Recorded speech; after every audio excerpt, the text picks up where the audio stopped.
There's this incredible power in silence, right? But it gets such a bad rap. It's so misunderstood. Today, we're going to dive deep into the psychology of the silent observer. And trust me, what's happening under the surface, it's way more powerful than most people could ever imagine.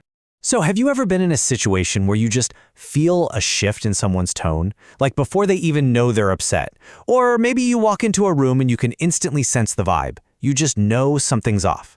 If that sounds like you, then yeah, this is for you. And I'm here to tell you, you're not imagining it. It's all about how your brain is wired. And that brings us to the core idea we're really unpacking today.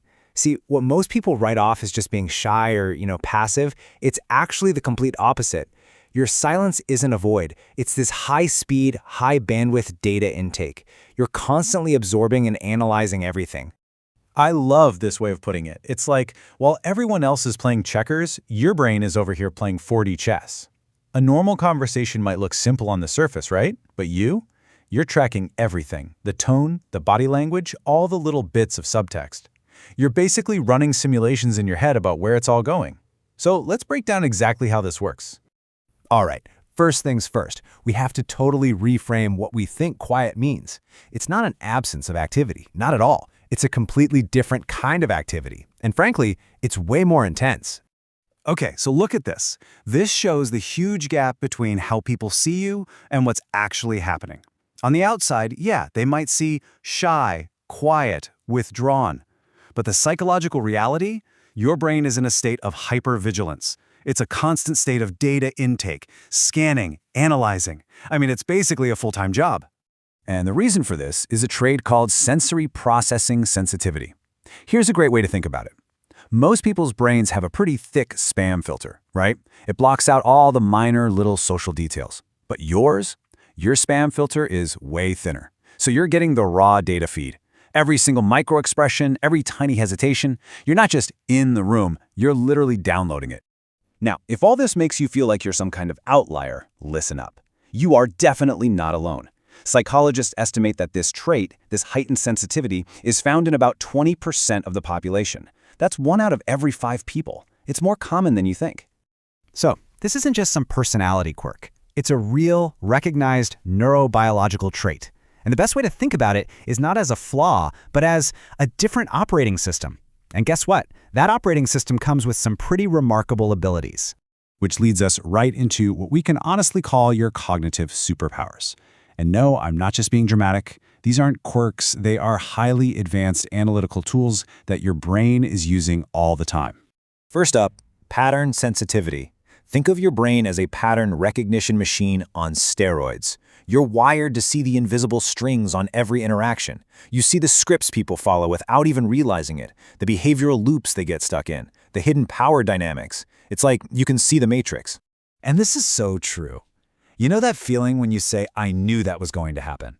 That's not a lucky guess, it's not magic or some kind of psychic ability, it's pure data processing. It's the result of your brain scanning 24/7, connecting thousands of little data points and making a super accurate prediction. It's a conclusion, not a guess. Okay, next superpower, the sheer intensity of the data you're processing. I think the best analogy for this is you're experiencing the world in 8K IMAX, while most people are seeing it in like 480p. Now yeah, that richness of sensory input can be totally overwhelming sometimes, but it's also the source of your incredible depth and understanding. This next one is absolutely fascinating. It's like having emotional Wi-Fi. Researchers have found that quiet observers often have super active mirror neurons. What does that mean? Well, you don't just see that someone is sad, you actually feel a version of it yourself. You can literally download the emotions in a room, almost like you're connected to its Wi-Fi router. And here's the crucial point. This isn't just about being sensitive in a fragile way. It is a sign of incredibly high emotional intelligence. It's what allows you to read the texture of silence.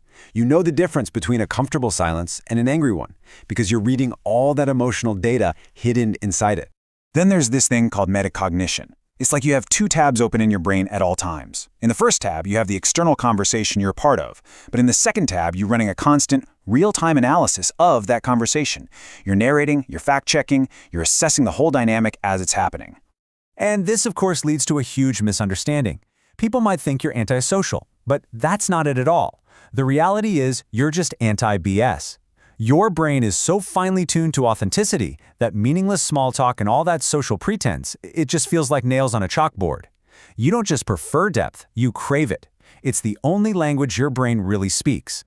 And finally, let's talk about the strategic weight. Your silence, it's not passive, it's a secret weapon. While everyone else is impulsively reacting, you're using that pause. You're using it to process all that data, to organize the chaos in your head, and to wait for the absolute right moment. So when you finally do speak or act, it's with precision. It's not an impulse. Okay, but let's be real for a second. Having this kind of high-powered processor in your head isn't always a walk in the park. In fact, it can be incredibly draining.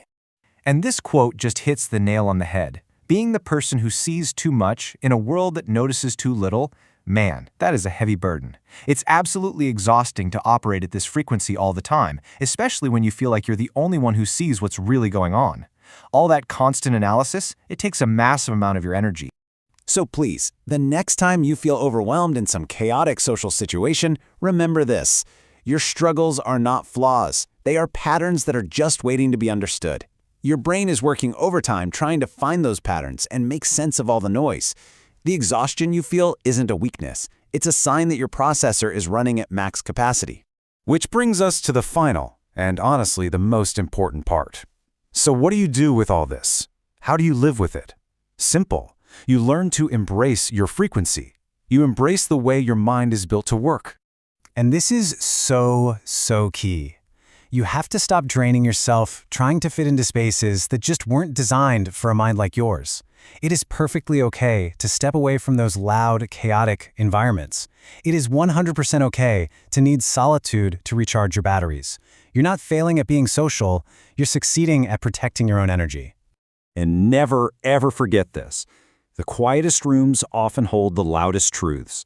That ability you have to find clarity in the quiet, to see the patterns that everyone else misses, to hear the truth under all the noise, that's not just a skill, it's a rare and incredibly valuable gift.